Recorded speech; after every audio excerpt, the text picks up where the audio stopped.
All right, on tonight's episode of Python Papi, we're back inside our AI Learning Agents project. Let's have a look at what we went over tonight. Now, last time you recall, we touched on our agents. We were running inside the Google Colab, and we were able to get it to the point where we could run it if we were using our API key. So we're going to move on from there. So this right here, we see we should be able to run our code at this point, which we did. So let's move on. Nope. If we change the human input mode to terminate, we can stop the conversation at any time. This will allow us to join the conversation after all the tasks are complete. Let me show you exactly what that looks like here. So you can see here it says never now. Never means we never want to interfere with the conversation between the agents and the user. But if we change it to terminate, we can actually join the conversation after everything is run and the tasks are complete.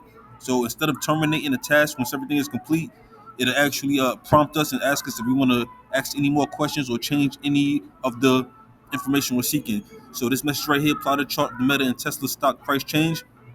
It'll go ahead and plot that for us, but instead of the closing the program out once it's plotted, it'll ask us if anything else needs to be done, and that's how we can actually join the conversation at the end.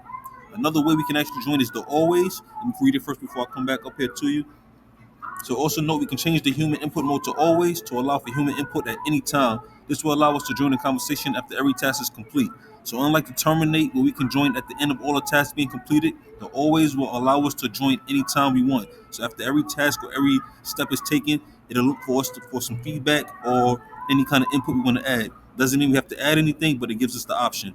So that's where we're at with that. So that's completely done with that.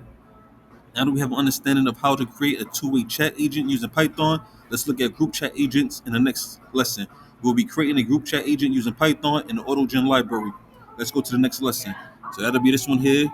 We actually started taking notes on it. We didn't start building anything yet. We just taking notes on everything, and we got our import ready. So this is where we have our introduction to the AI assistant group chat. This is where we will have our multiple agents that will be able to connect to the model, have a conversation with each other, and each have their own tasks that they're going to be doing.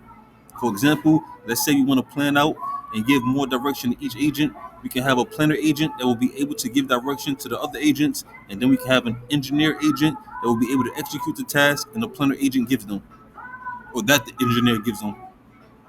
We can also have a critic agent that will be able to give feedback to the planner agent on how the tasks are being executed. Now, basically, this is just the introduction to the group chat that we're going to be creating. And now this is a flowchart of what that looks like. Here's a flowchart of the two-way group chat system. So we have our planner giving directions to the engineer. This is the executor that's going to execute that plan. And this is the critic that's going to give us feedback all the way back to the planner on the tasks that we completed and the steps we took to get that completed. So that's where we're at so far. Tomorrow we're going to actually get into building this group chat and diving deeper into it. But of course, I will keep you posted every step of the way. For now, this is the Python Papi. You guys stay Gucci.